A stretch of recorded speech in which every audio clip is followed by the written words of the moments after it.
Tunying at ka-Jerry. Anthony Taberna, Jerry Baha, ang samahang pinatibay na ng panahon. Dos por dos. Dos por dos.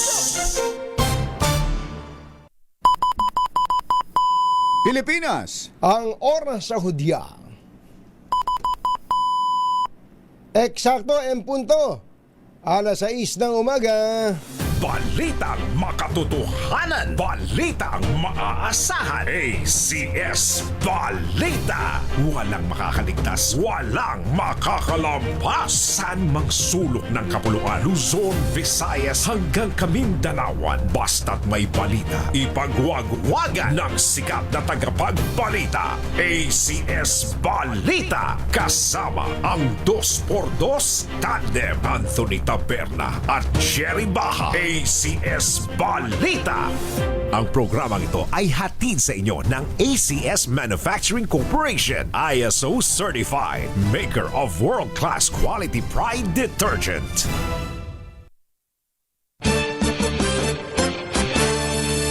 Araw ngayon ng Thursday, 21 ng Mayo 2026. Sa ulo ng ating ACS Balita. Dalawang araw na rescue by drive inilunsad ng Kamara bilang tulong sa mga magsasaka. Oplan kontra baha project ng DPWH sa Quezon City naging epektibo. Baha sa Araneta Avenue na bawasan na. Piti Sara may hanggang June 1 para sumagot sa summon ng Senate Impeachment Court. Senator Pia Cayetano naging emosyonal matapos ang speech ni Ontiveros hinggil sa nangyaring shooting incident sa Senado. Dalawang nakapila sa ayuda, isa sa murang bigas ang nasawi sa magkahiwalay na lugar sa QC. Trainer jet ng Philippine Air Force bumagsak sa Benguet, 2 piloto patay. Magandang umaga, Luzon, Visayas at Mindanao. Good morning, Philippines. Hello, world. Kami po ang inyong mga tagapagbalita. Ito po si Jerry Baha. Ito po naman si Anthony Taberna. At ito ang ACS Balita. Naglunsad ang Kamara ng 2 araw na rescue by drive upang tulungan ang mga magsasaka na labis na apektado ng pagbagsak ng presyo ng mga gulay dahil sa oversupply sa Cordillera. Ang nasabing inisyatibo ay pinangunahan ni na House Speaker Faustino Bogie D at House Majority Leader Sandro Marcos sa North Wing Lobby ng Kamara mula May 19 hanggang kahapon. Sa ilalim ng Rescue by Initiative ng Kamara, ibinebenta ang mga sariwang repolyo sa halagang 20 pesos kada kilo upang hikayati ng publiko na suportahan ang 20 pesos kada upang suportahan ng mga lokal na magsasaka at maibenta ang mga sumobrang ani. Sinabi ni Speaker Bogie D na ang inisyatibong ito ay patunay ng commitment ng liderato ng Kamara na alalayan ang mga magsasaka sa panahon ng krisis. Ayun. Samantala, umaasa naman si Pangulong Bongbong Marcos na mababawasan na ang madalas na pagbaha sa Quezon City, partikular sa kahabaan ng Araneta Avenue. Ginawa ng Pangulong pahayag ng bisitahin nila ni DPWH Secretary Vince Dizon ang Oplan kontra baha project sa Araneta Avenue na isa sa madalas na bahaing lugar dito po sa Metro Manila. Napatunayan na naging epektibo ang drainage improvements ng DPWH sa lugar nang walang maranasang baha dito nang bumuhos ang malakas na ulan noong Sabado. Palagay ko, sa maraming lugar sa Metro Manila, di ba pang bahagi ng bansa, ibinida ng Pangulo na matapos ang 40 taon, no more baha sa Araneta Avenue na naging bagsakan ng tubig at kadalasan ay umaabot pa ng lagpas tao ang tubig baha. Tiniyak ng Pangulo na magpapatuloy ang Oplan kontra baha projects ng DPWH sa mga flood-prone areas upang maiwasan ang matinding pagbaha at matiyak ang kaligtasan ng publiko. palagay ko, pagdating ng tagulan, maghuhukay pa sila ng mga isang metro pa daw. Kulang pa daw yung pagkabawas nila doon sa lupa. 1 metro pa daw. at malamang at mararamdaman na kaagad kapag tayo ay nasa tagulan na, ay makikita natin na malaking mababawasan. Yun lang talaga, dahil malalim dito, kapag napuno yung ilog, wala na talagang pupuntahan yung tubig. Parang ito yung yung nangyayari doon sa mga coastal area na kahit na binobomba natin yung tubig, kung high tide, wala rin pupuntahan. Ganon din pagka yung ilog ay napuno. Kaya kailangan pa rin natin na gumawa ng kung ano-anong bagay kagaya nito sa kabuuan. Ang ginawa po natin ay hindi para sa Metro Manila lamang. Siyempre yan ang inuuna natin dahil masyadong highly populated at marami na apektuhan pagka may baha. Kaya ito yung inuuna natin. Ang pagsasalaysay ni Pangulong Bongbong Marcos. Yung pala yung ginagamit sa ganun, Nakita mo ba, kumpatsero, yung floating backhoe? Oo, may ganun na talaga. Ganun pala ginagamit, Tsaka yan, yun, ang laking hose nun, Parang pansi, parang tawag dito, parang malaking pipe. Oo, yung nagbaon ng malaking pipe. Tapos ito naman yung backhoe na kahit may tubig, lumalangoy yung backhoe. Oo, parang Ganun pala. parang may barge na tuntungan, Yun, parang balsa. May balsa na nakabalsa yung backhoe. yung backhoe. Hindi lumulubog. Oo. Kailangan talagang hukayin niya ang mga ilog na yan. Oo. At Heavily desilted pagka ganito ang sitwasyon, kumbatsero, pagka ganyan, maaaring ngayon hindi binaba. Hindi naman ako KJ, kumbatsero, maaaring ngayon hindi binaba. Pero bukas makalawa, kapag naging silted uli yan, ay nako, bababa uli. At sa madaling salita, wala na naman pupuntahan ang tubig kundi ang ating mga pamayanan. Saka tama yung sinabi ng Pangulo, maaring ito inuuna pero kailangan talaga comprehensive plan. Oo, totoo May master yan. plan, hindi pwedeng Papatsi-patsi lang. papatsi-patsi lang. Tulad nung nangyari, yung nga, nung Sabado, pinapag-usapan natin yan, kumpatsero, nung biglang bumuhos ang ulan, hindi masyado dyan sa Araneta. Pero doon sa ibang lugar naman, meron. Merong baha. Sa gawing Banawe, Yes. Amoranto area, may mga naranasang pagbaha. Ano pa lang yan? Kumbaga, patikim pa lang ng ulan yan. Patikim pa lang. Sabi nga natin, parang Agua de Mayo pa lang yun . Yung nga. first ulan lang yan, pantanggal lang ng buni yan . Tsaka bungang araw. Sa kabunga. Yung mga nasobrahan ng kain ng mangga, maghihintay ng Agua de Mayo para mawala daw yung bungang araw. Ayun, nakapaligo ba kayo? Ako, nakapaligo ako. Ayun. Nung Sabado. Alas 6:08 na ng umaga, naimbag bigat kada kayo amin na po. Agreeing kayo, gising na. May 10 araw lamang si VP Sara Duterte para tumugon sa writ of summons na inisyu laban sa kanya kaugnay ng impeachment case. Ito'y makaraang matanggap na ng Office of the Vice President kahapon, Mayo 20, ang naturang summons na inilabas ng Senate's Impeachment Court. Ayon kay Senate President Alan Peter Cayetano, ang ika-10 araw ay papatak sa Mayo 30, araw ng Sabado, kaya itinakda na lamang sa June 1 ang deadline para sundin ang working day. Oras na maisumiti na anya ni VP Sara ang kanyang sagot, ay bibigyan naman ng 5 araw ang prosekusyon para tumugon. Siguro po para sa inyong mga wala dito. Pero para sa amin na nandito, Ano yan? Iba yan. Yung mas bata muna. Yung mas bata. Yung lalaki. Under the applicable rules, respondent is given 10 calendar days from service of summons within which to file her answer, and counting 10 calendar days from 20 May 2026. The last day would ordinarily fall on Saturday, 30 May 26. However, since the last day falls on the Saturday, the period shall not run until the next working day. Accordingly, the deadline for respondent to file her answer is on Monday, 01 June 2026. Further, Sige, gusto niya na ba talaga? Teka muna. Bali, June 1 na. June 1 yung sagot yung deadline. Deadline kay VP Sara. So after June 1 yung prosecution naman na may deadline. 5 days. Yun Pero, ba upon receipt ba yun, kumbatsero?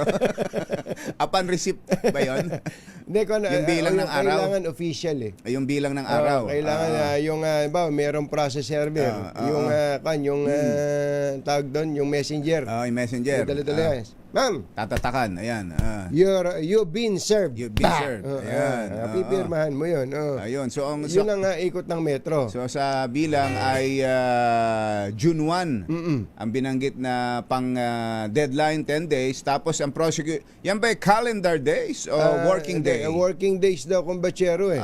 Working days. Working days. So hindi kasama ang Sabado, Linggo. Thursday, Friday, Saturday and Sunday. Ay, kung tamad ka. Kung isang araw lang pasok mo. Di ba ang Senado, wala namang pasok na. 4-day work week yan. General yun. General term yun. So dapat ay Yung limang araw. June 1. Pero hindi naman kailangan i-consume yung buo na yun, kumbachero. 2, 3, pwede namang Halimbawa, yung prosecution, natanggap nila yung sagot ni VP Sara doon sa summons. Sabihin ng prosecution, hindi. Okay ito na to. Ito na. Magbaka Ayan na tayo. Wala nang usapan. Tapos prosecution. Mag-pre-trial na tayo. Ayan, Kita na tayo. Pre-trial conference na tayo. Para masimula na kaagad. Kasi gusto namin na iyakan na. Ayan. Eto na, simulan mo ulit. Sige, kumbachero. Hi! Hello. Kumusta po kayo mga kaibigan? Yeah. Bumuelta po si Senator Pia Cayetano sa ibang kasamahang senador na tila duda sa nangyaring putukan sa Senate building noong nakaraang linggo. Naging emosyonal ang senadora nang balikan nito ang makapigil hiningang eksena. Talaga, noong gabi ng Mayo 13, git ni Senator Pia, wala man lang ni isa sa mga kasapi ng dating mayorya sa Senado ang nangumusta sa kanila pagkatapos ng shooting incident. Siguro po Go ahead, tuloy. para sa inyong mga wala dito. Pero para sa amin na nandito, napakaraming nangyari. Takot na takot po ako na kailangan ko na magpaalam sa mga anak ko. At yung staff ko, 2 pintuan ang pagitan ko sa putukan. Yung staff ko na si Claire, na 20 years na sa akin, nandun siya sa labas. She has a 12-year-old son. Kinuwento niya sa akin late na tumatakbo siya, hindi niya alam kung saan siya pupunta. Kaya para sabihin niyo na walang nangyari. Napakasakit para sa aming lahat na nandito. And as I said, 2 pintuan ang nagpo-protect sa akin sa putukan. Pero yung media, yung Senate staff, yung hindi naman makauwi dahil sila ang security, sila ang elevator, women and boys natin, nandoon po sila. So dear colleagues, napakarami nang nangyari. And one more thing, wala ho akong sinisisi. Pero nung pagkatapos ng lahat, pagtingin ko ng group natin, yung dating majority group, walang ni isa sa inyong nangamusta sa amin.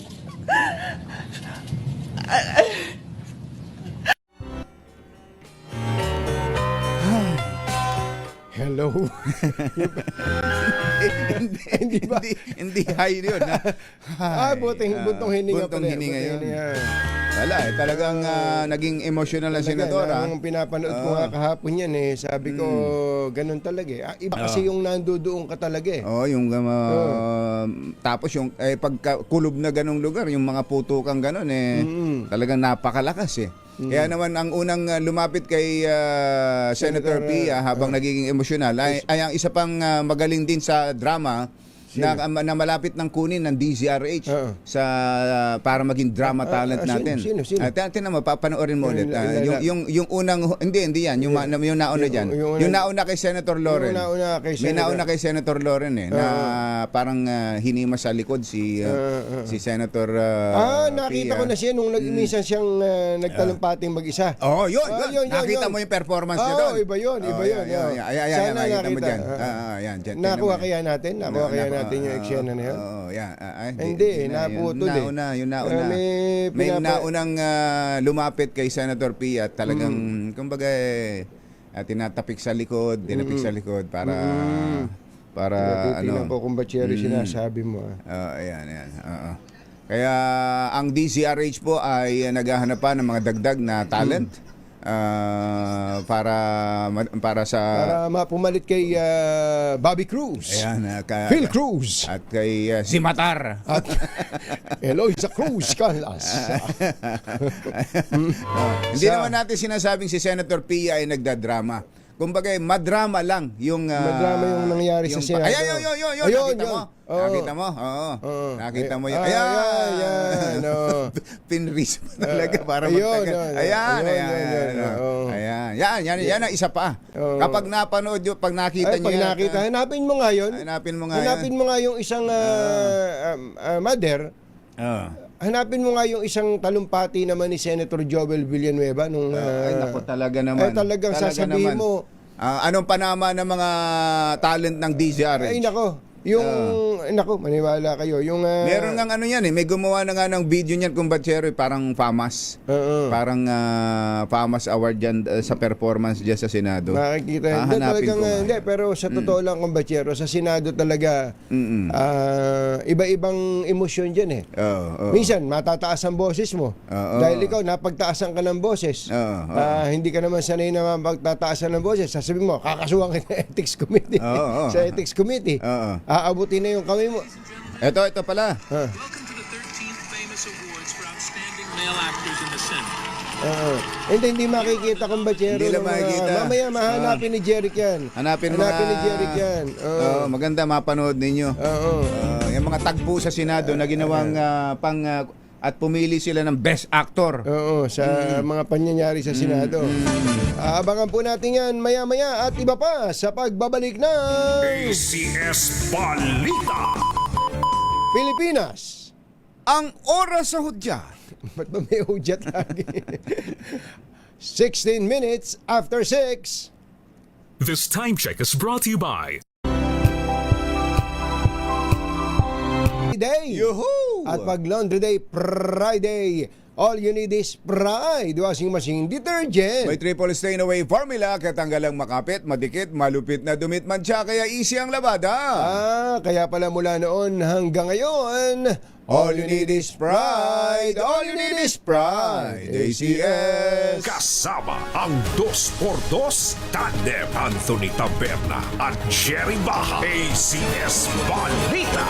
Alas 6:21 na ng umaga. Tuloy ang ACS Balita. Dalawa ang nasawi habang nakapila sa ayuda. Isa rito ay nakapila para sa murang bigas sa magkahiwalay na lugar sa QC. Pasado alas 3 ng madaling araw nang pumila ang 73 anyos na lolo at iniintay ang pagbubukas ng Kadiwa Center para makabili ng 20 pesos kada kilo na bigas sa harap ng Bureau of Animal Industry sa Visayas Avenue ng masagasaan ng pick-up na nawala ng kontrol na kaagad naman nitong ikinamatay.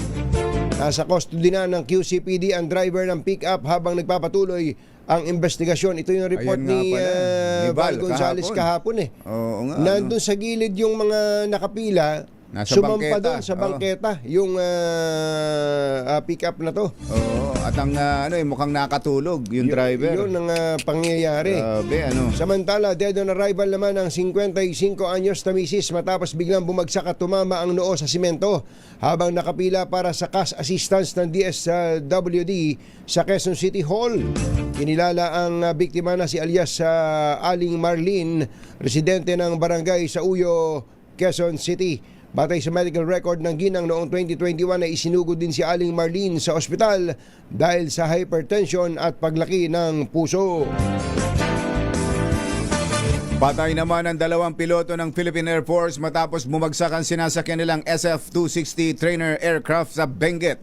Ayon kay Air Force spokesperson Colonel Maria Cristina Basco, bandang alas 10:30 kahapon nang magkaaberya at bumagsak ang naturang eroplano sa bayan ng Tuba. Napagalamang kasama ito ng siyam na iba pang SF-260 na umalis sa San Fernando Air Base sa Lipa, Batangas at patungo ng Baguio bilang bahagi ng isang navigation training flight. Sa ngayon ay nagpapatuloy ang investigasyon para matukoy ang sanhi ng trahedya. Ibinasura ng Korte Suprema ang kahilingan ni Senator Ronald Bato de la Rosa na temporary restraining order laban sa kanyang posibleng pag-aresto kaugnay ng arrest warrant na inilabas ng International Criminal Court. Sa botong 951, tinanggihan ng Korte Suprema ang petisyon ng senador.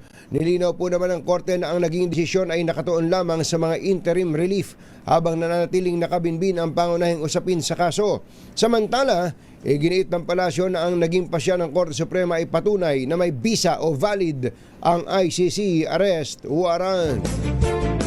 Inirekomenda ng Criminal Investigation and Detection Group o CIDG ang pagsasampa ng kaso laban sa sinuspending Sergeant at Arms ng Senado na si Retired General Mau Aplasca at dalawa pang iba kaugnay sa insidente ng pamamaril sa Senado. Ayon kay CIDG Director Major General Robert Alexander Morico, walang sapat na batayan ng paggamit ng baril ng mga nabanggit na opisyal sa ilalim ng batas sa Private Security Services Industry Act. Dagdag pa ni Morico, isusumiti nila ang rekomendasyon sa Department of Justice para sa final na desisyon. Sa iwalay na briefing naman ay ipinakita ni Interior Secretary John Vic Remulla at PNP Chief General Jose Melencio Nartates ang CCTV footage na nagpapakita na ang grupo ni Aplasca ang unang nagpaputok matapos makita ang mga tauhan ng NBI sa GSIS compound. Git ni Remulla, walang ebidensya na may pag-atake sa Senado, taliwas sa mga naunang pahayag ni Senate President Alan Peter Cayetano. Alas 6:25 na ng umaga. Maupay nga aga mga kasangkayan, mga kabugtuan, mata na kamo, gising na. Inaalalahanan ng National Commission of Senior Citizen ang mga ahensya ng pamahalaan at pribadong establishmento na kilalanin at tanggapin ang National Senior ID o Senior Citizen ID bilang valid na pagkakakilanlan ng lahat ng transaksyon. Ito po yung Digital National Senior Citizen ID. Hindi na kailangan yung hard copy. Yung mismong physical na ID. Oo. Ano na lang kahit ang pwede? na digital ID Sa ng cellphone lang. matanda, pwede na. Ayun. Ayon kay National Senior Commission of Senior Citizen Chairperson Lola Maria Merceditas Gutierrez.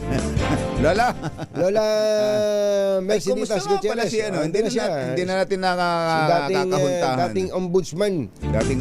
Layunin Merceditas ng Gutierrez. nasabing ID na pabilisin at mas maginhawa ang serbisyo para sa mga senior citizen. Git ng NCSC, maaaring gamitin ang digital ID sa pag-avail ng 20% discount at VAT exemption, access sa iba't ibang serbisyo ng gobyerno, at pati na sa mga bangko at iba pang financial transactions. Yung mga sabi siguro ng matanda, teka muna, tatitingnan ko lang aking cellphone. Kasi yung mga ID, minsan naiiwanan yan Pero si Lola, hindi niya naiiwanan ng cellphone yan. Ay, nako. Huwag ka. Inilunsad ng NCSC DICT ang digital NSID noong Agosto 2025 kung saan umabot sa mahigit 1.3 million senior citizen ang gumagamit nito hanggang April 2026.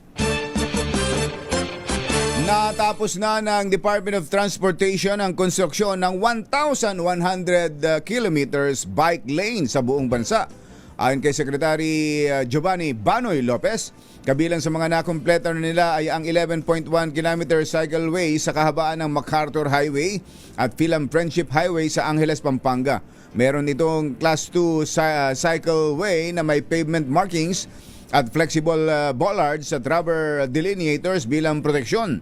Sinabi ni Lopez na nakikipag-ugnayan sila sa LTO, LGU at DPWH para matiyak na may mga magbabantay na traffic enforcer at mapag-usapan kung maaring magtakda ng maximum speed limit sa mga lugar na may bike lanes para sa kaligtasan ng mga siklista.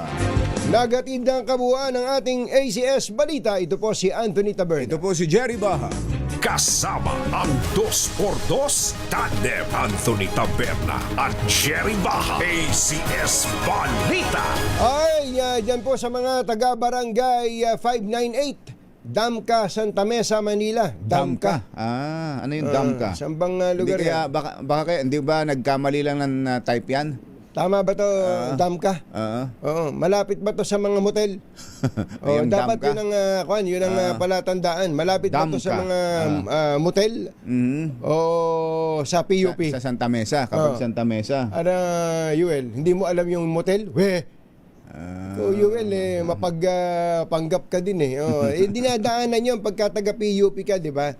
Pag pupunta ka ng PUP, makikita mo yung mga motel doon. Ayun. Itong Damka, Barangay 598 Damka. Lakasan nyo na yung mga radyo.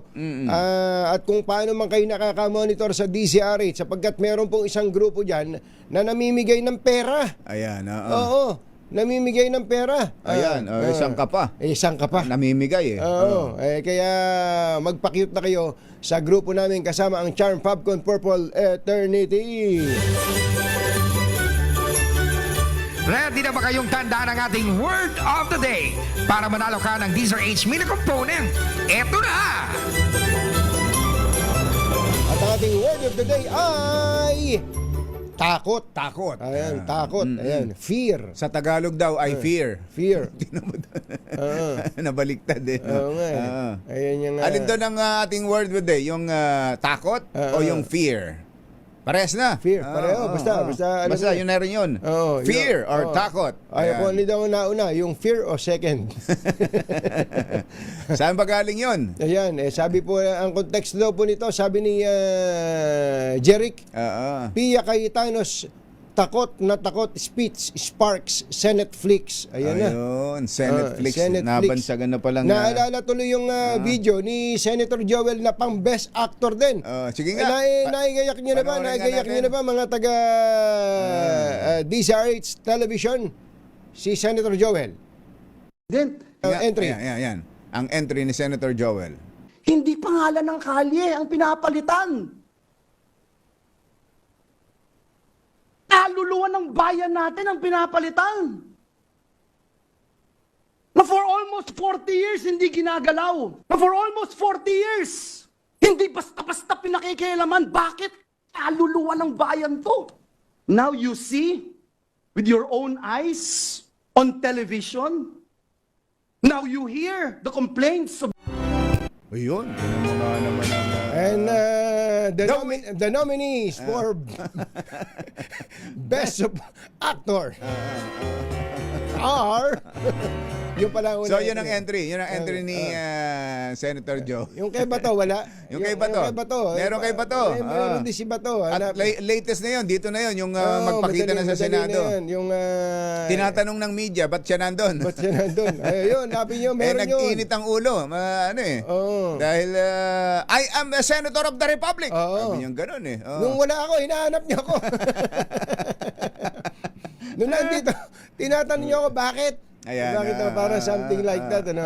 Ready na ba? Alam mo na may mga taga DZRH television ang bibilis natin. niyan. Ang bibilis niyan. Sabi siguro mga taga DZRH, kami pa ba? Hello? Tapos yung kay Senator Alan Peter Cayetano naman, ang entry ay yung humampas pa sa sinabi, we are under attack. Yun, yung mga... We were under attack. Ayan, yun yung wala na. Mamaya, ipunin natin para tuloy-tuloy. At kayo ang maging judge. Kayo humusga. Sino ba? At ang pinakahuli dyan, ang entry ay itong ang kay Senator Pia. At sino ang dapat na magkamit ng Oscars? Jerry Baha at Anthony Taberna sa 2x2 sa DZRH. Oras mo natin, Achi, Mr. Jalamtang, Lakyam Samdihon, 6:32 ng umaga. Balitang makatotohanan, balitang maaasahan. ACS Balita. Ang programang ito ay hatid sa inyo ng ACS Manufacturing Corporation, ISO certified, maker ng world-class quality pride detergent. This time check is brought to you by ACS Manufacturing Corporation, ISO certified, maker of Komentaryo sa Himpapawid. 2x2. Walang takot sa paghimay sa masalimuot na isyu ng bayan. 2x2. Humahataw na mga balita at impormasyon. 2x2. Ating damhin, ating lasapin ang hagupit na 2x2.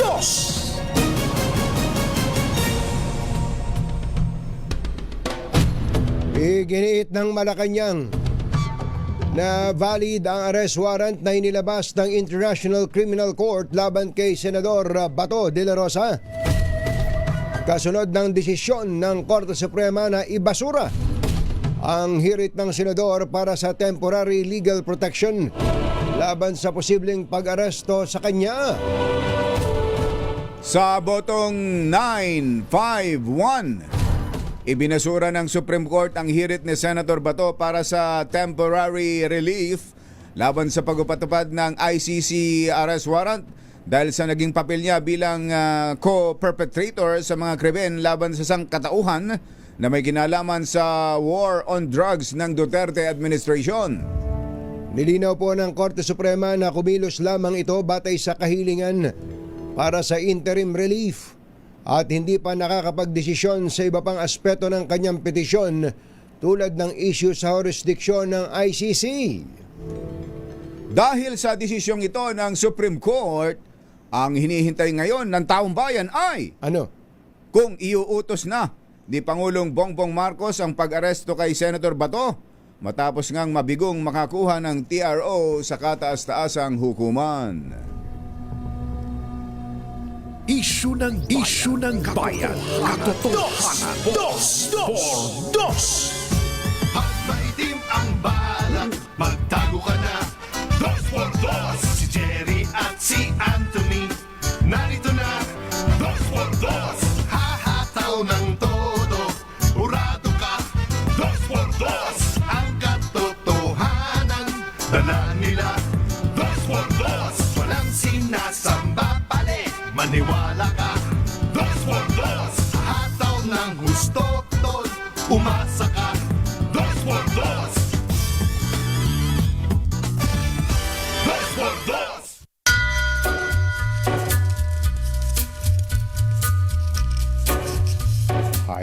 Hi. Maganda morning. Magandang umaga, bayan! Ito po si Anthony Taberna. Ito po si Jerry Baha. Muli pong sumasa inyo ang 2x2 sa umagang ito ng Friday! Yahoo! Yun ang tanong. Maganda yung tanong sa pambungad ni Mother na yun, ha? Ang taong bayan ay nagtatanong. Yun.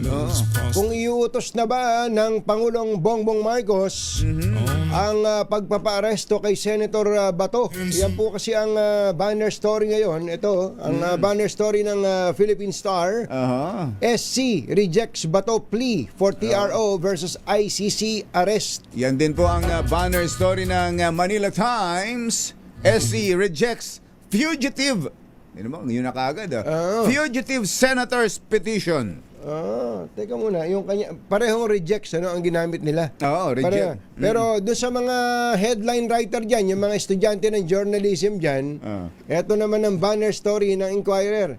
SC junks Bato petition for TRO versus ICC arrest. Ayun, ito ang ginamit niya, junks. Yung iba rejects. Ito may isa pa. Ano pa? Ang Manila Bulletin, SC denies. Yan Senator Bato's plea to stop ICC arrest. Yan ang mga matitindi. Ito. At ito namang sa tempo. Ito po ay ayan. Andrea Brillantes. Hindi po ako boy crazy. Ano ba? Hindi yan. Iba naman yun. So yan po talaga ang pinakamalaking bagamat may mga balita ring malalaki sa Senado katulad nung yung sinusubaybayan nating drama. Drama-rama sa Senado. Ayan. Pero ito pong kay Senator Bato, yun po talaga ang inaabangan sa Supreme Court on whether or not the Supreme Court will issue a TRO. Pero gaya po ng laman ng mga pahayagan, nabigo si Senator Bato na makakuha ng kanyang temporary relief. Ano ibig sabihin nun? Ano ibig sabihin nun?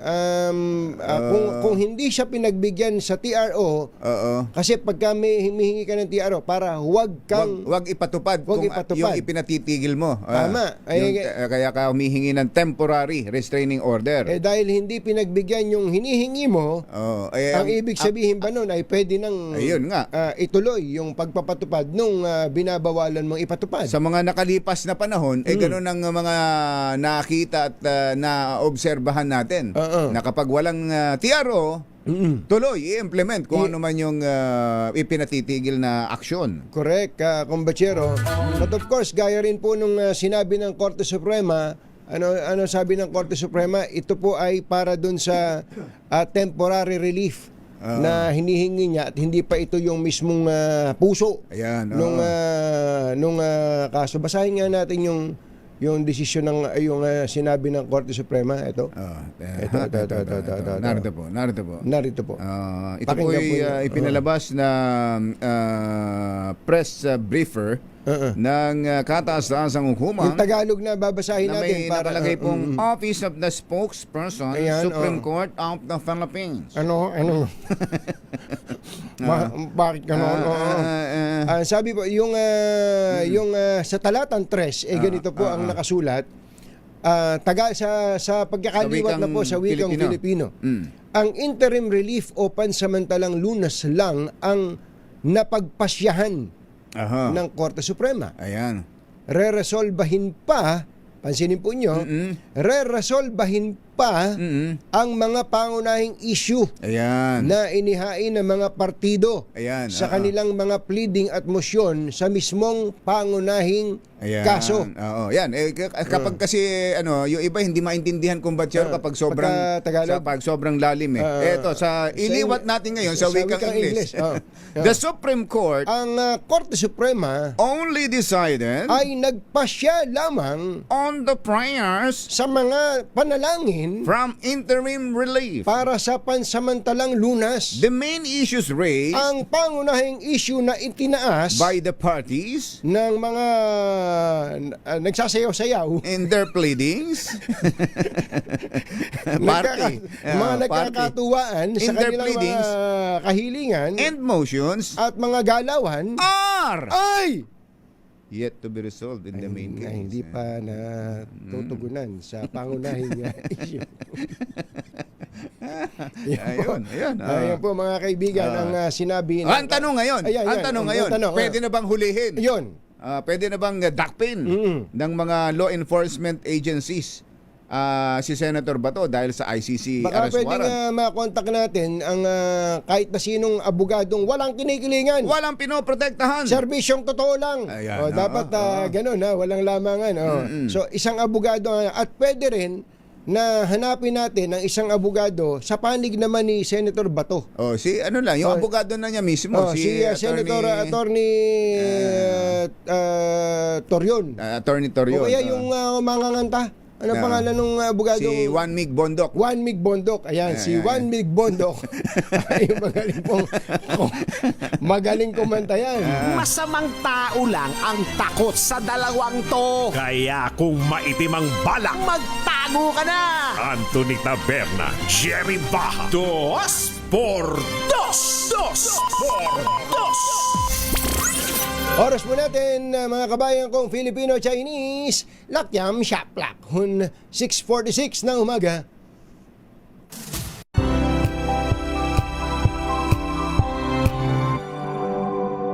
Masamang tao lang ang takot sa dalawang to. Kaya kung maitim ang balak, magtago ka na! Anthony Taberna, Jerry Baja, 2 por 2. 2 por 2. Let's Marvin Gaye and get it on. Chill muna tayo Mamaya na yung drama Mamaya na muna yung drama. Kayo gustong-gusto nyo yung drama-rama Binabati lang natin ang happy birthday si Mira Gadil. Ate Mira Gadil, happy birthday. Laban tayo dyan, si Mira. At magandang morning at happy birthday din kay Ma'am Giselle Alvarez Pili. Ma'am Giselle Alvarez Pili, happy birthday.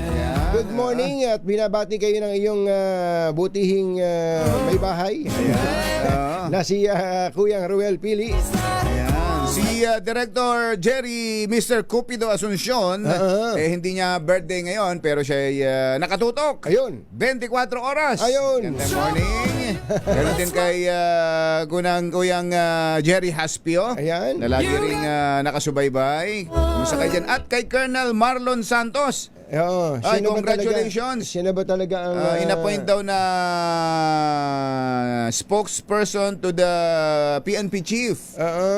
Colonel Marlon Santos. Sige nga, subukan nga natin. Sige nga, subukan nga natin.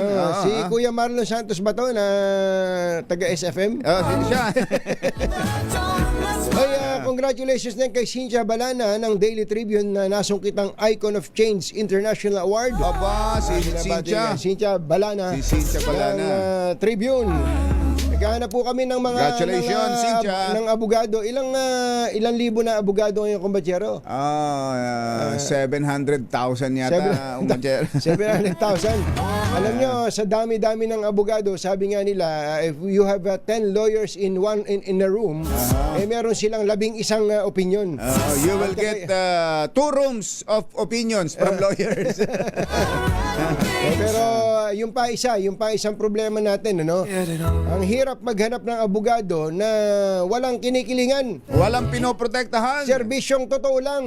Dahil na hindi mo naman masisisi sapagkat dapat naman na meron ka talagang kinikilingan. At ang kinikilingan mo dapat ay kung ano yung tama. Kung ano yung tama at kung ano yung nasa batas. Kung ano yung nasa batas. At kung ano yung totoo. Kaya lang, siyempre kapag ikaw ay tumingin kung ano yung nasa batas, kapag hindi lapat sa gusto ng isang nakakarinig sa iyo, yung sinasabi mo, bias ka. Ayun. Ganun ang magiging bansag sa iyo. Either Duterte ka o BBM ka. Ganun ang magiging bansag sa iyo. Yun ang pangit. Talagang sobrang ganun na nangyayari sa bayan natin. And if you want to be objective, pag nagbigay ka ng opinion mong nasa gitna, sasabihin siya, balimbing pala to eh. Yun. Kala ko po. Katonying at Ka-Jerry. Anthony Taberna, Jerry Baha, ang samahang pinatibay na ng panahon. 2x2. Tulad nitong si Department of Human Settlement Secretary Jose Ping Aliling, tahimik lang na nagtatrabaho. Trabaho lang daw sila ng trabaho. Okay. Oo. At naghahanap ng mabibigyan ng bahay. Ayan, tama-tama maraming yan. mga opportunity sa bahay. Baka hindi nyo lang nalalaman. Titingnan nyo po yung website ng Pag-ibig, ng DSUD. Ayan. At hanapin nyo si Director Malyari. Mario Malyari. Sabihin nyo pangalan namin, ni Kumbatsero. Iba kami eh. Namimigay kami ng bahay. Ayan. At ang dami niyan. Ang dami. Hindi, ito, pero wala hong halong biro ito. Ang dami pong available na mga housing units ng DSUD at ng Pag-ibig. Tiyakin nyo lang, syempre, kung kayo naman ay may maayos na trabaho, tiyakin ninyong yung contribution ninyo ay naiihuhulog. Updated. Baka naman kinukolektahan kayo ng kumpanya ninyo, hindi naman inihuhulog. Nangyayari yun. Totoo. Kapag ba self-employed, kumbatsero, pwede rin ba? Pwede rin, Pwede rin maging member ng Pag-ibig. Kaya kailangan malaman ninyo yung mga requirements para kayo makapag-avail. Especially yung upa, kayo ng upa. Ayun, tinan nyo na. Upa ka ng upa. Tapos, pagkatapos mong maupahan, wala na.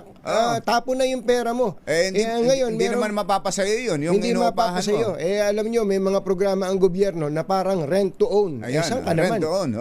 Baka hindi lang ninyo alam. Magtingin po kayo sa website. Official website ha. Kaya nga tama yung sinabi ni Kong Angel eh. Bakit ka mangungupahan pa? Kung pwede namang, ibahay na. Ay, magkabahay ka. Ano ba yan? Ano ba yan? Kong Angel, good morning. Andito na, Kumbatsero. Endangered species na itong hinahanap natin. Nakakuha tayo uli.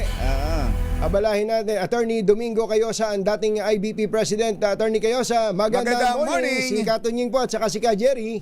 This call will be recorded. Yes, okay lang po. Are you sure? Are you sure? Yes.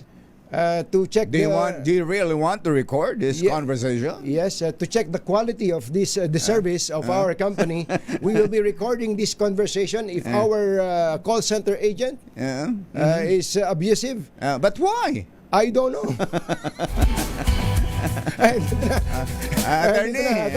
Attorney kayo sa good morning, si Katunying po at saka si Ka-Jerry. Yes. Yun It's nga alright. eh. Yeah, it's alright. We're okay. We heard you. Morning. Good Ayun. morning. Attorney, may kasama ba May kayong... kasama ba kayong gumagamit na may party line ba kayo at may nagsasalita sa kabilang linya, attorney? Hello? Wala naman. Wala naman. Cellphone ko nagre-record eh. Automatic nagre-record so ino-off ko. Ganun pala. Iba kayo. High-tech pala yung turuan gamit nyo naman ninyo. kami maganyan. Pero wag nyo ituturo sa misis ko yan. Baka recorded yung mga usapan namin. Ha? Attorney, nakita nyo yung desisyon ng Korte Suprema. Ano ibig sabihin nun insofar as the ICC warrant of arrest is concerned? Can the government enforce it already, implement it already? Pwede naman ho. Yun ho ang malinaw na ibig sabihin yan. Sa katunayan, kahit bago nag-issue ng decision na yan o resolution na yan, ay pwede naman sapagkat the government in the conduct of its official function presume regular yun. So kung walang TRO, tuloy lang dapat ang pag-enforce.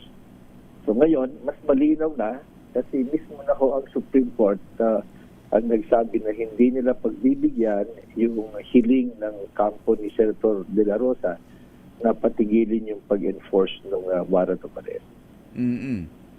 So, pero kailangan pa po ba ng isang kautusan say galing sa Pangulo ng Republika ng Pilipinas to effect the arrest? Theoretically, opo. Yung nangyari naman sa mga nakarang araw, mukhang temporary stand-down lang. Kung magugunitan natin, talagang tinangkang i-serve yan sa Senado dun sa labas. Kaya lang nakawala yung subject ng warrant of arrest at tumakbo sa loob ng Senado. At kinupkup nga siya. So, nung nagkagulo na, nagpahayag naman ng Malacanang na hintayin na lang muna natin ang Supreme Court, stand down muna. So, discretion naman nila yan para maiwasan siguro yung gulo o kaya para hindi masabing masyadong railroad o kaya pinupolitika ito. Kaya ngayon, meron ng pronouncement ng Supreme Court, mas maliwanag na para sa lahat. Opo. Nabanggit ho ninyo yung nakawala, siniserve, may tangkang iserve, tapos nakawala o nakalusot, tapos merong kumupkop.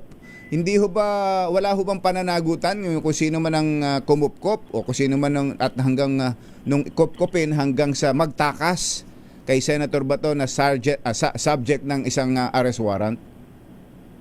Meron ho tayong batas, yung PD 1829, no?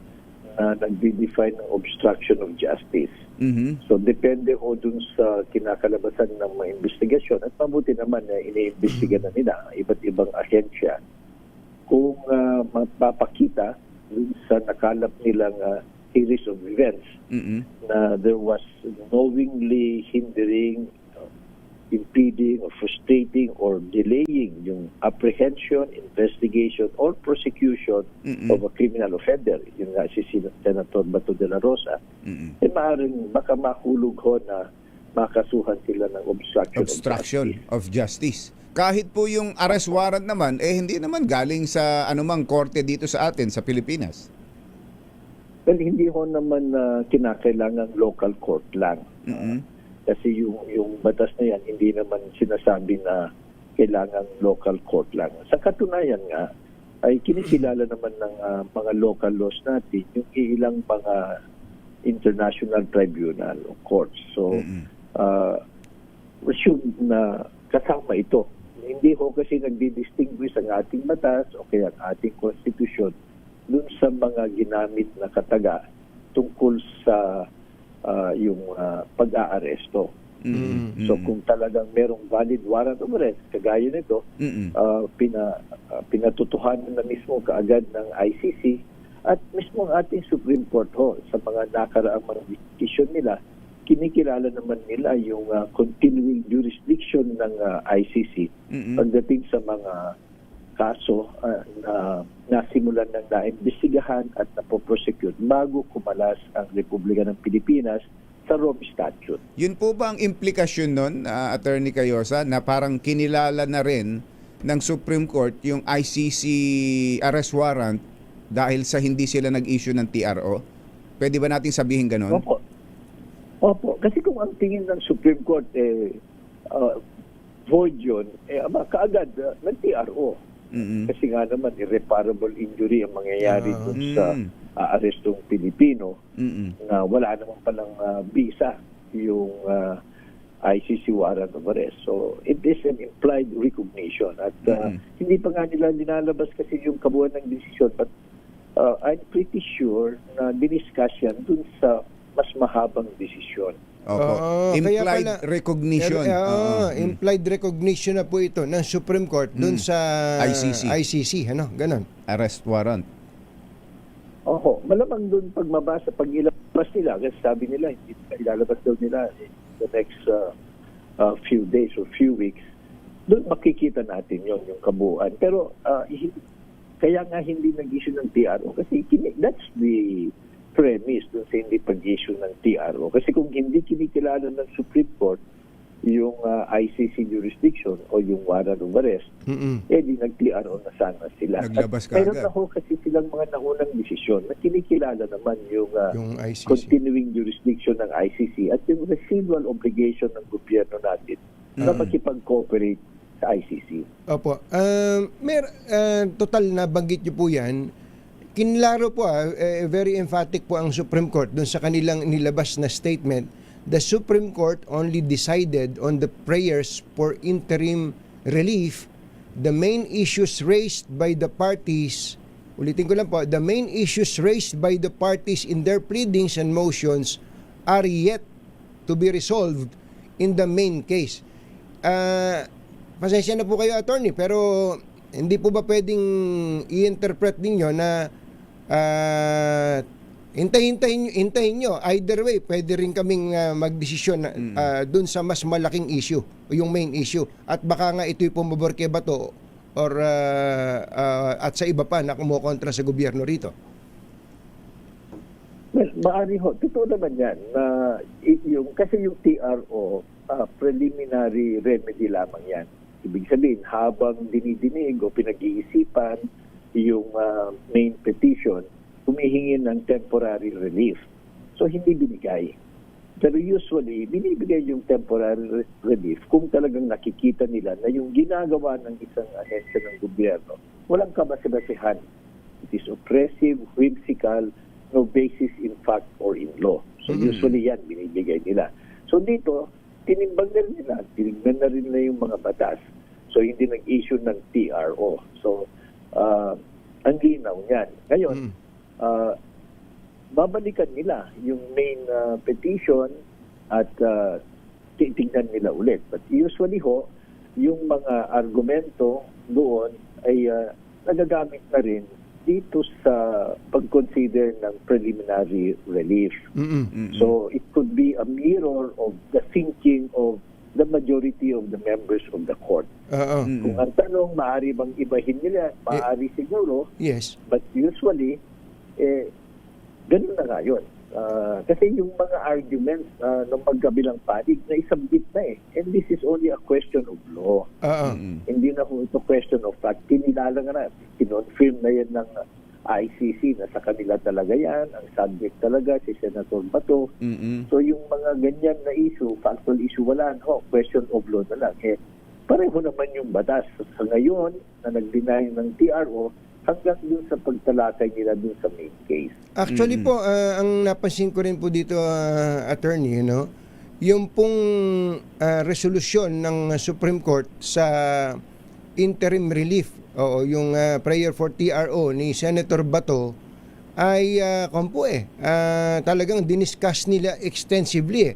Katunayan, ang sabi po ng Korte Suprema, meron silang yung full resolution at meron pang separate concurring and dissenting opinions, saka pa lang nila ilalabas sa May 25, Para bagang main case na rin ang pinag-uusapan, hindi ito sa simpleng minute resolution, Oho, yung hindi ho, ito yung basta-basta lang na decision nila. So, kaya nga, sinasabi ko, dahil sa ganun, na meron ng yung extended resolution, lahat ng mga argumento, ng mga prevailing majority, yung concurring, yung dissenting, yung nag-abstain, ay ilalahad yan. So that's why I am already thinking na tinalakay na talaga nila yung buong petisyon.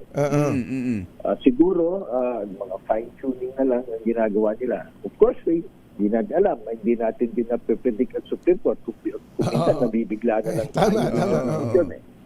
Pero, maganda na natatalakay ngayon para mailagay sa tamang konteksto itong nangyayari. Kasi ito yung malaking kaguluhan, kanya-kanyang abogado, di ba? Kanya-kanyang propaganda. Kaya nga, So, hindi na tama nga yung sabi nyo yung 10 abogado isang group, 11 yung opinion.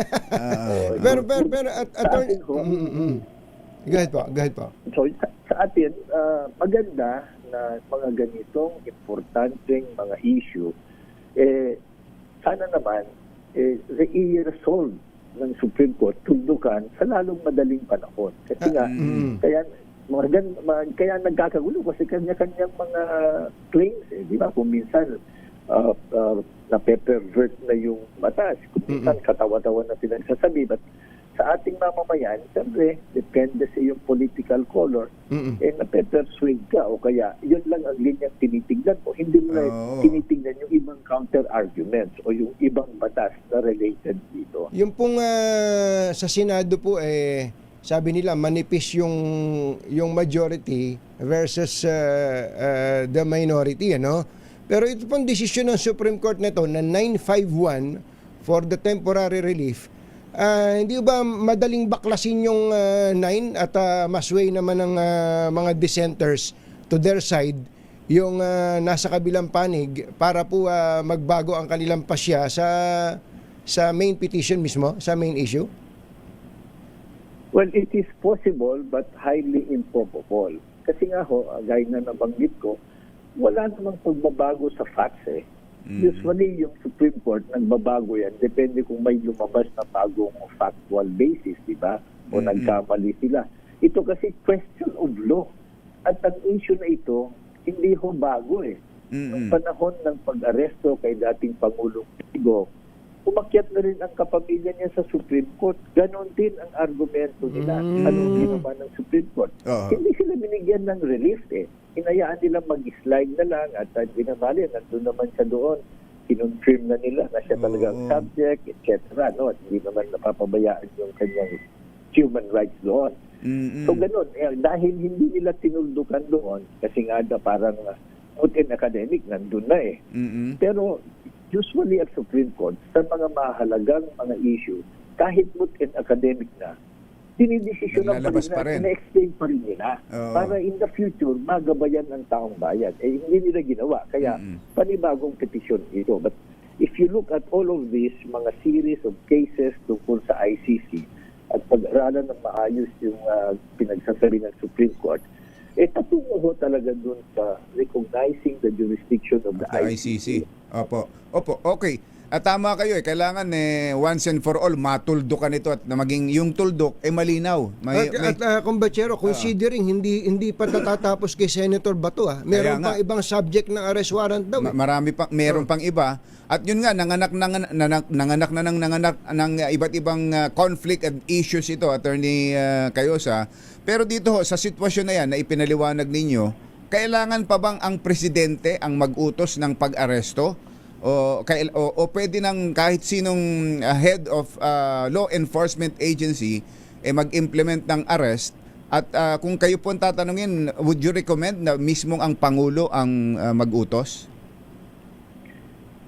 Well, pwede na akong implement ng mga heads of agency, ng mga law enforcers, halimbawa. Kasi nga, trabaho nila yan. Sa katunayan nga pag hindi nila gagawin yung pag-e-enforce ng isang validly issued warrant of arrest, mananagot din sila sa batas. So, at saka, kung titingnan naman natin yung sinabi ng Pangulo, stand down muna habang wala pang resolusyon ng Supreme. Meron na. So, hindi naman kinakailangan sabihin pa niya. Pwede naman yan, sabihin na lang niya o ipaubaya na lang niya sa Secretary of Justice, sa FBI, o kaya ipaubay niya sa DILG. So magunahan sila kung alam nila kung nasaan siya. Mukhang ang Pangulo, ang style niya, is trying to play the statesman Pero he should not forget, he's the chief executive. So trabaho na rin panindigan yung batas. Hindi rin po pwedeng tatahimik na lang yan. So, we hope na kahit hindi na niya in-announce kasi nauso ho ngayon yung announce ng gagawin. Wala namang mangyayari. Mas maganda, gawin na lang nila.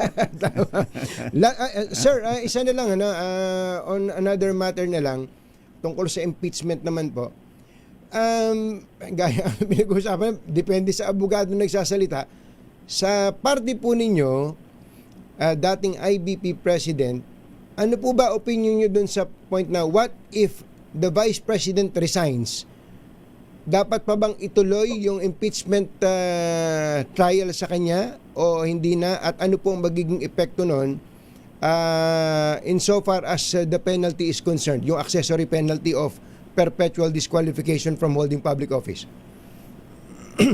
Ang magdidesisyon ho dyan, para malinaw sa tagapagkinig natin, ang Kongreso, yung impeachment court at saka yung prosecution.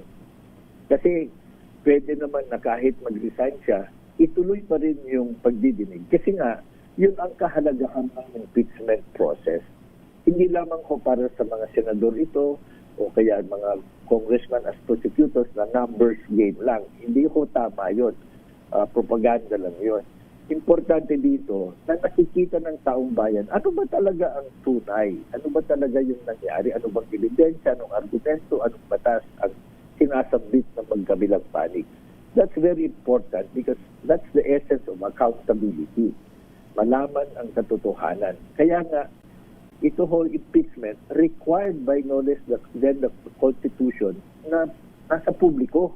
Nandun kayong media, kino-cover ninyo. Kasi pwedeng na nabubuo ang kaisipan at kapasyahan ng ating mamamayan one way or the other base sa napapanood at nakikita na rinig nila.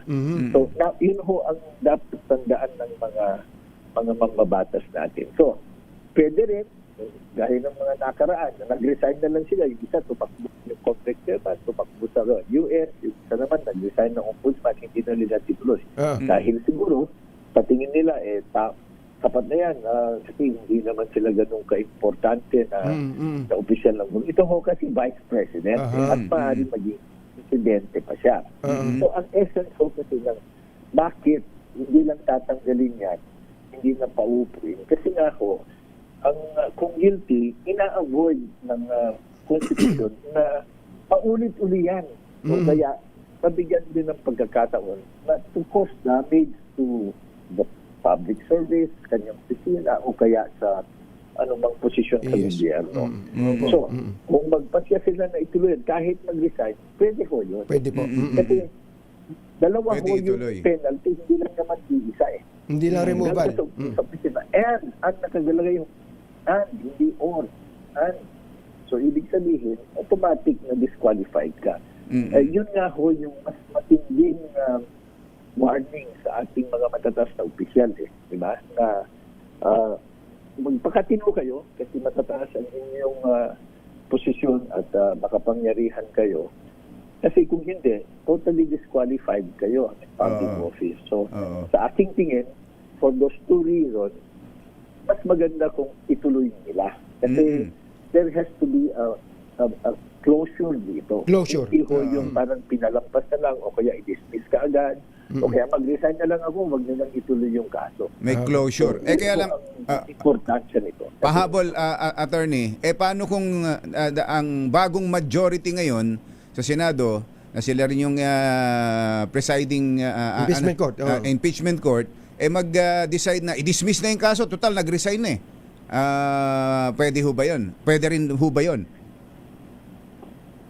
Hindi ho. Kung titingnan natin ang ginamit ng konstitusyon na salita at yung minutes ng Constitutional Commission, nakalagay ho doon, trial shall proceed. So, ibig sabihin, ang trial, didinggin mo ang magkabilang panig bago ka gagawa ng decision. So, hindi ho ito yung gaya ng ibang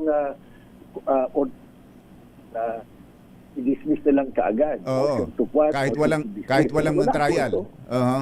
Oho. Kasi nga, ito, hindi lang sila, gaya na nasabi ko, kaya nga ang tawag nito quasi-political kasi yung taong bayan important. Kaya nga naisa sa publiko yung proseso. So, tingin ko, If they do that, that will be a violation of the Constitution, and more importantly, that will prevent us from knowing the truth. Both sides, sino man ang ating kinikilingan, importanteng malaman natin para magkaroon talaga ng tunay na tuldok.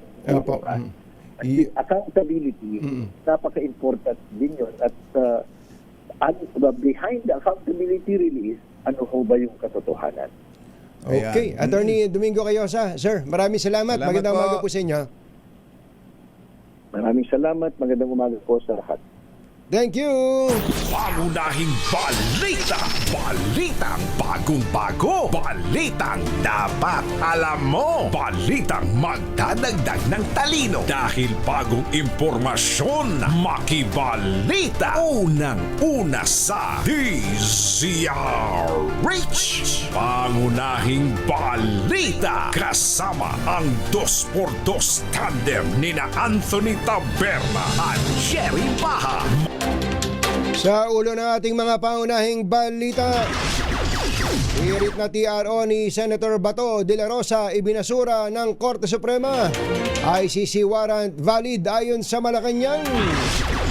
Video clips ng paglabas ng Senado ni na Senator Bato at Robin inilabas ng Malacanang. Anti-political dynasty bill lusot na sa ikalawang pagbasa ng Kamara. Presyo ng sardinas, instant noodles at ilan pang basic goods na pipintong tumaas. Isa patay, 2 nawawala sa pagguho ng landfill sa Davao City. Police corporal na nanapak ng umano'y kalaguyo ng kanyang partner sa Mandaluyong, arestado. Daling kay Napolcom Kalinisan yun Oy, present mo, boy Kalinisan. Magandang umaga, Luzon, Visayas at Mindanao. Ito po si Anthony Taberna. Ito po si Jerry Baha. At ito ang Pangunahing balita!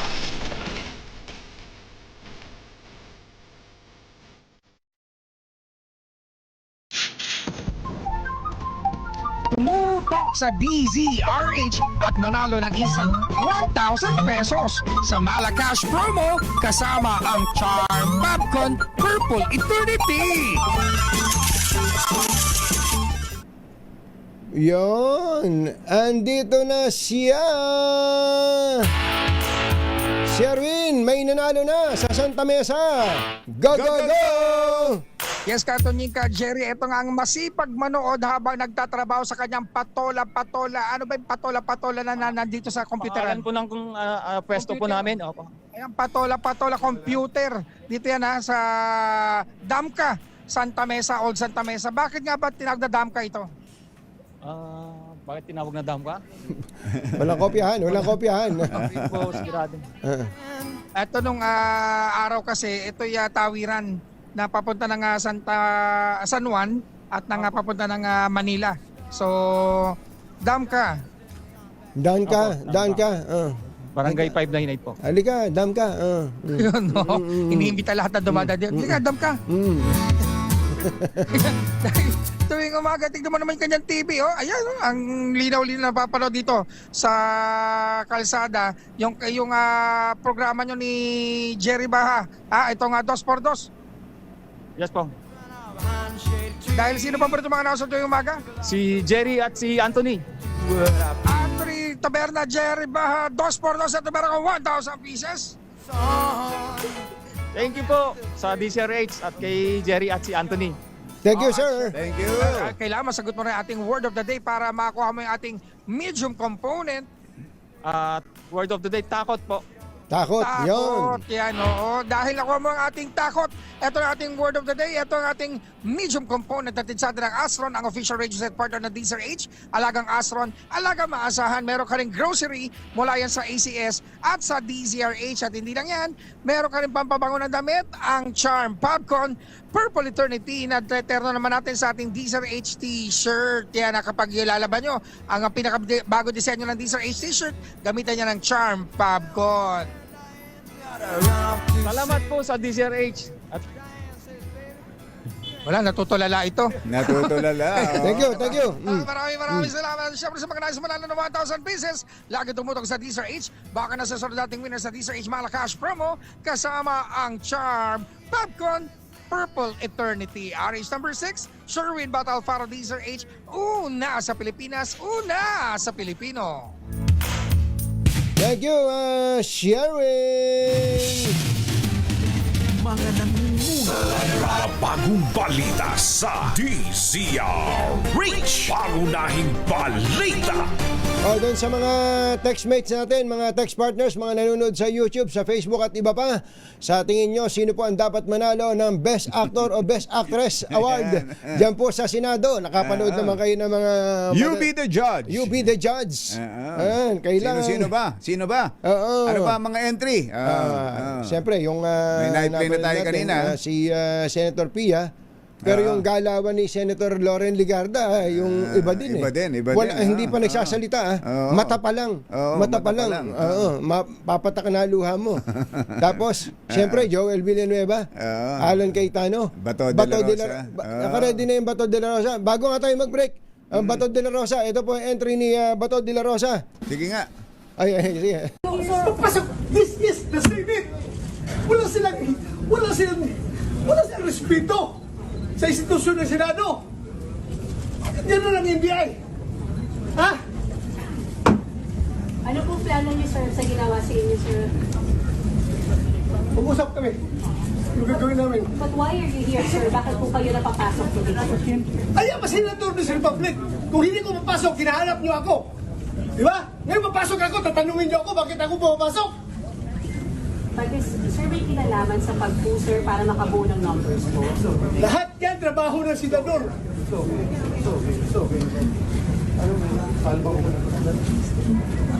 This is the worst government. Ayan. Tapos Entry ni balikan lang Senator natin Bato. yung entry ni Senator Joel Villanueva. Sige Yung nga. kanina, sige nga. Senator Joel Villanueva. Come in. Yung kay Senator Joel Villanueva, gusto mo bang may... Ayan. Hindi pangalan ng kalye ang pinapalitan. Kaluluwa ng bayan natin ang pinapalitan. Na for almost 40 years hindi ginagalaw. Na for almost 40 years hindi basta-basta pinakikialaman. Bakit? Kaluluwa ng bayan to. Now you see with your own eyes on television. Now you hear the complaints of Parang ang hirap magdesisyon.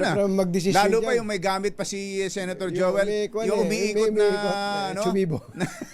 Parang Hindi ko alam. Akala ko parang machine gun eh. Umiikot pala yung rostrum. Yung rostrum na yun? Rostrum, ano? Oo, naiikot pala yun. Ang galing pala yan. Okay, Ayan, dalawa na yan. Dalawa na. Sino pa? Yung kahapon, yung pinaka...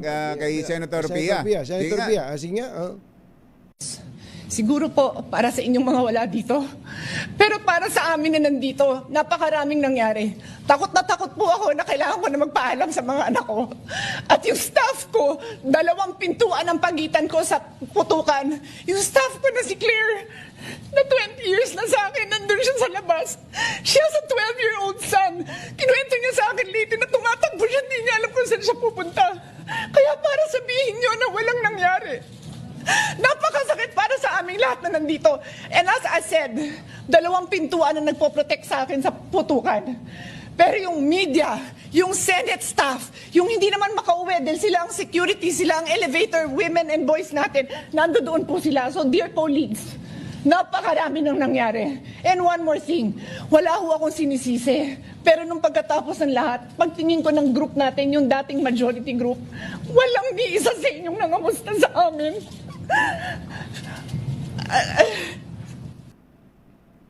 Matindi yun. Medyo mabigat yun, kumbatsero. Medyo parang mas gusto ko yun. Parang lumalamang yun. Lumalamang yun. Kaya yan po yung 3 pa lamang. At Ilan ba ang finalist natin? Ang finalist? Meron pa, yung kay Senator Alan Peter Cayetano. Bali 24 to, kumbatsero. Gusto mo pa ba? Yung finalist lang, yung finalist. Hi! Hello! Kumusta po kayo mga kaibigan? Yeah. Pinapagaan lang po muna natin ang umaga ninyo dahil dyan po sa Davao City, pagkatapos bumaha ng matindi sa pag-ulang dala ng ITCC, ay gumuho naman ang isang landfill at may namatay. Diyos Mariosep, kaya't ang taong bayan ay nagtatanong, asan ang flood control yan? Ayan, asan ang flood control? Tanungin natin ang mga taga Davao. Anthony Taberna at Jerry Baha, DZRH, pangunahing balita.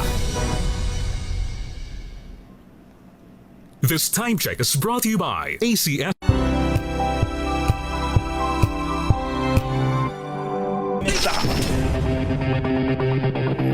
Alas 7:34, isa ang patay habang dalawang senior citizens naman ang napaulat na nawawala matapos gumuho ang isang landfill sa Davao City. Batay po sa ulat, bandang 1:00 ng hapon kahapon nang gumuho ang tambak ng mga basura sa bahagi ng naturang landfill sa barangay New Carmen, dahilan para matabunan ang ilang kabahayan malapit sa lugar.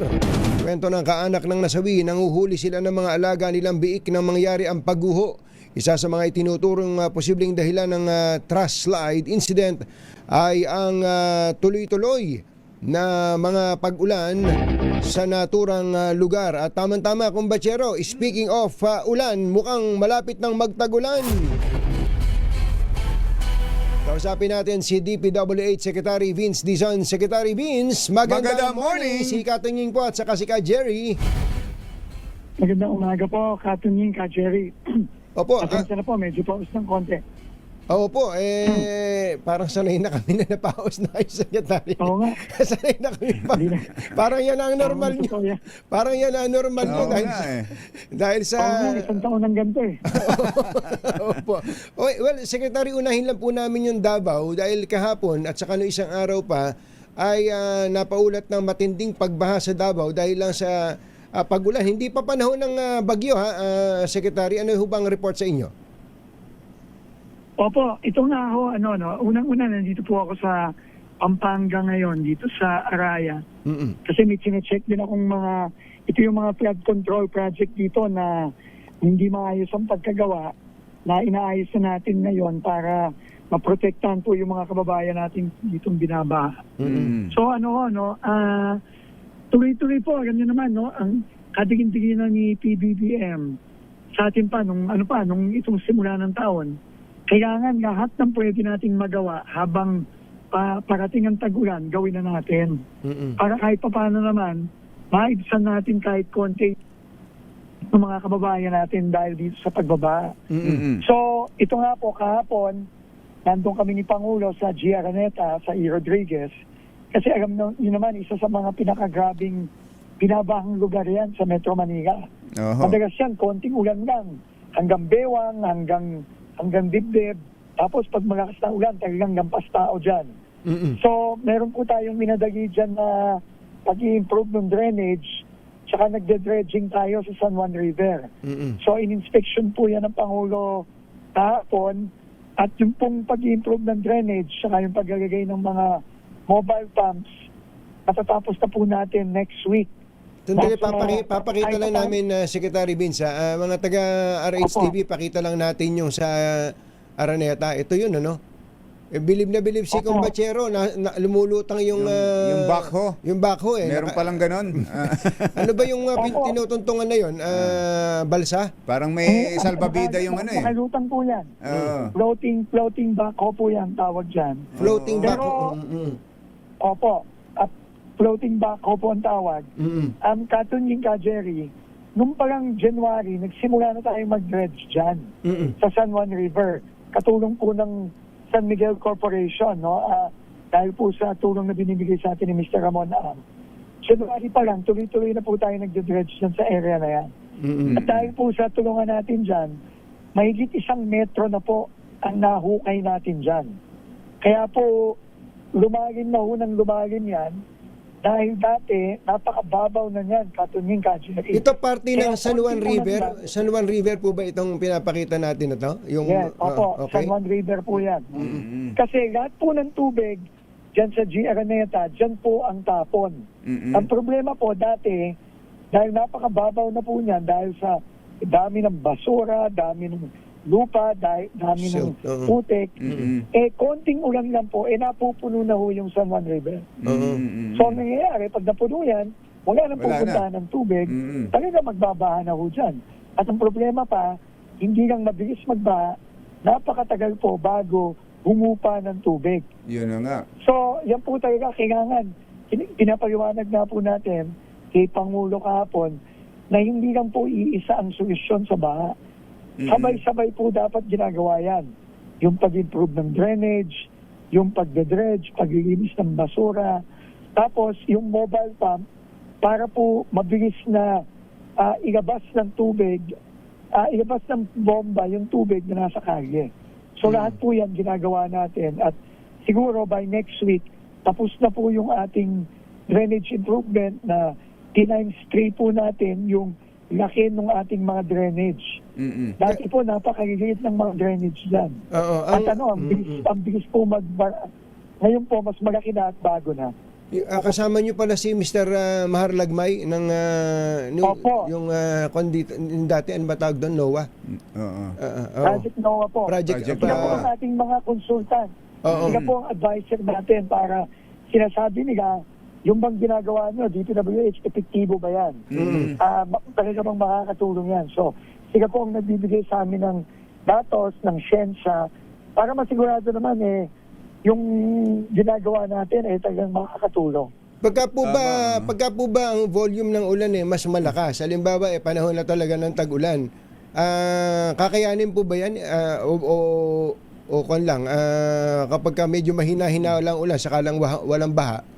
Secretary, ano sabi? Alam nyo, dyan sa G. Araneta, Katunying Jerry, kahit na thunderstorm lang na 30 minutes, nagbababa na dyan Ganun kalala yung sitwasyon dyan. So ang sabi ni Dr. Mahar, kung mga ganung thunderstorm, yan talaga maiibsan yan. Maiibsan yan, makakaramdam ng pagbabago yung mga kababayan natin dyan. Pero, Doy type event, yung talagang 6 na araw, 1 linggo, tuloy-tuloy, talagang magbabaha dyan.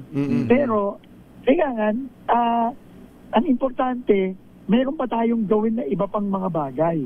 Hindi sufisyente yung ginagawa natin ngayon para sa mga ondoy type na pagbabaha. Yung baha, Secretary, yung baha mukhang talaga namang kahit saang parte ng mundo may baha. Ang kailangan yung mabilis kumate o mabilis mag-subside.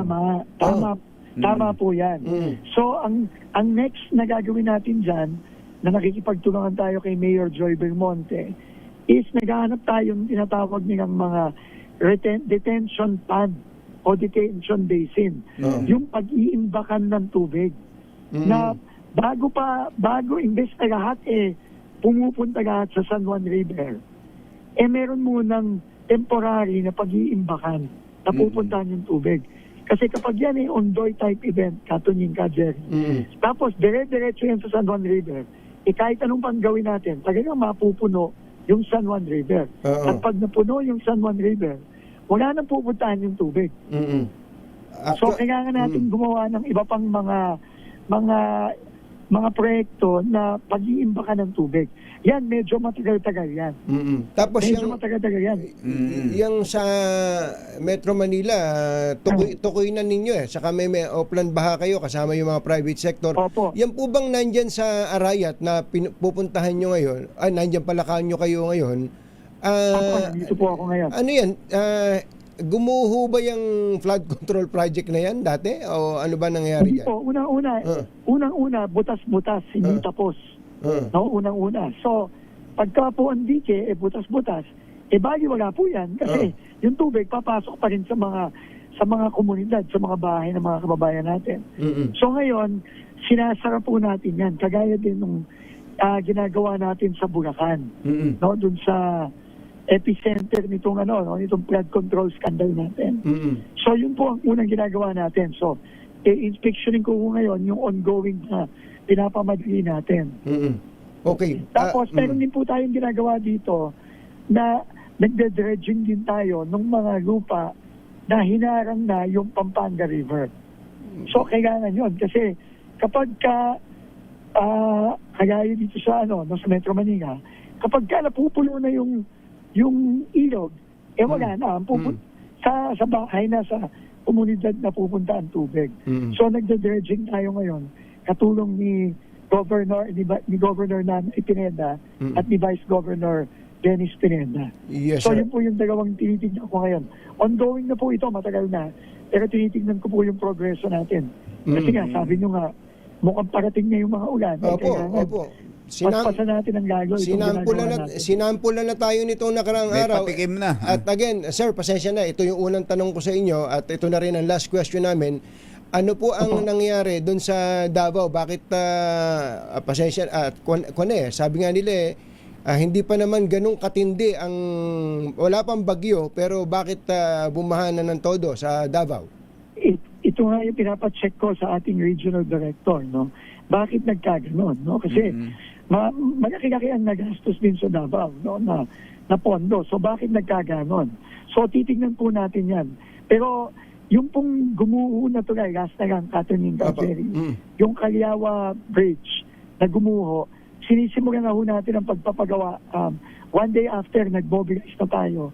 Siguro in 2 weeks, 3 weeks, meron na tayong dyan, no? Meron na tayong temporary bridge na bakal para makadaan naman kasi kawawa yung mga kababayan natin dyan sa nasirang bridge, hindi sila makatawid. Opo. So, pinapaspasan po natin yan para magawa. Okay. Secretary, titigilan na namin para maipahingi. Thank you, Secretary. Opo. Pahingan niyo Mahirap muna. po talaga pagka medyo marami-rami po ako nasigawan nung nakarang araw sa dito sa DPWH, kaya naubos na boses ko. Oo nga, may nasibak pa nga daw kayo dyan sa sa Benguet. Oo. Alam mo, ito last na lang, no? Ang mga pagkakamali po, pagka yan nagresulta sa sa pagpawi ng buhay ng mga kababayan natin, unacceptable po yan. Kaya talagang galit na galit po ako nung nalaman ko sa mayor ng La Trinidad na may namatay na 13 anyos lang katunin. Cyclist, cyclist na 13 anyos. Oo nga. No, talagang hindi ka tanggap-tanggap yan at kailangan managot. Kaya sinibak ko kahit din and there yung district engineer doon saka yung chief of maintenance doon. Kasi hindi sila sumunod sa mga safety standards na dapat gawin sa mga kalye natin. Napauwian po ng buhay yung mga yung kababayan natin na batang-bata pa. Hindi pa pwede yan. Katunying ka, Jerry. Yes, sir. Salamat po. Thank you, sir. Si Ate Cora may dala daw sa labat. Thank you po. Thank you. Thank you. Si Secretary Vince Dizon, nandyan po sa Pampanga. Pangunahing balita. 7:46. This time check is brought to you by ACS Manufacturing Corporation, ISO.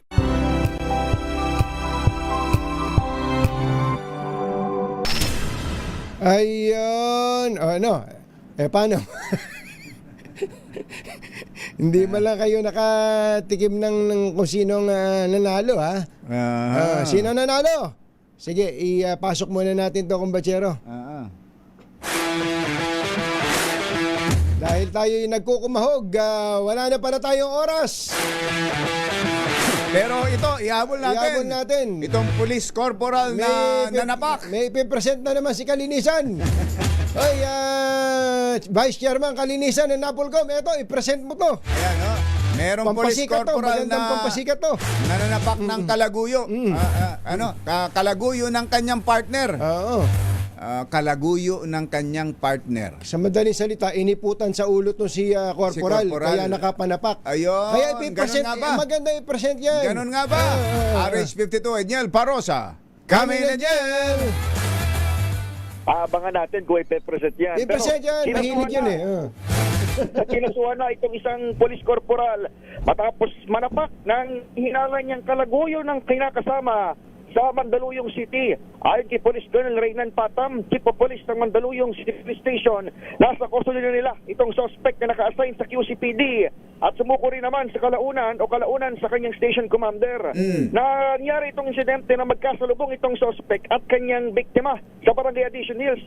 Napatid na dati na palang karelasyon ng partner ng pulis ng lalaki at nagpang-abot na yung dalawa noong 2023. Kaya nang madiskubre ng korporal na nakabalik na sa kanilang barangay yung dating karibal, sinigawan, nilapitan at sinapak niya ito sa harap ng marami. So ano pala yan, Edniel? Ex nung kanyang partner. Oo. Pero hindi natin alam ngayon. Baka may... Parang may duda ka.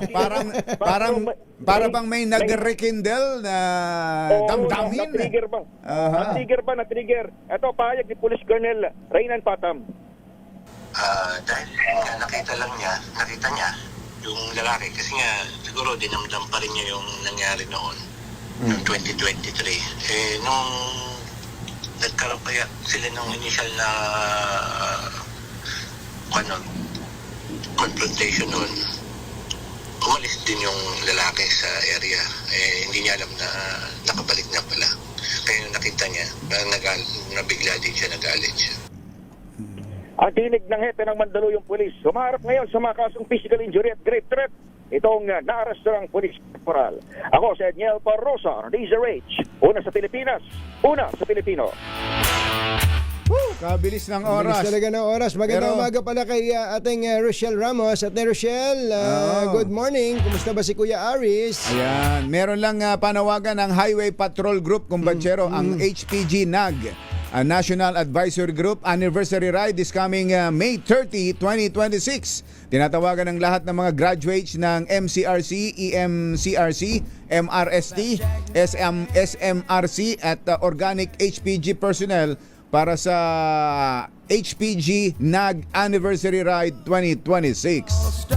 Yun, yung mga mahilig mag-ride dyan at yung mga mahilig sumakay sa mga issue. Magandang umaga po. Mga senador natin, basta naiintindihan natin, may mga kanya-kanyang posisyon yan eh. Halimbawa, yung iba ngayon, ang sinusuportahan nila, si Senate President Alan Cayetano. Nung nakaraang panahon naman, iba naman yung kanilang sinusuport. Ganun talaga. Sabi nga natin, only fools and dead men don't change their mind. Kaya kung ano po ang tingin nilang makabubuti sa bayan, sana lang bayan ang kanilang naiisip. Sana nga. Sa tuwing sila magpapasya, hindi ang sarili. Respetuhin po natin sila doon. Basta no hitting below the belt, ha? At walang masamang magkumustahan. Okay lang naman na nagkukumustahan. Kumusta ka? Ikaw ba? Walang pinag-iba. Bye! Happy weekend! Woo! Damdaming bayan! Susunod na!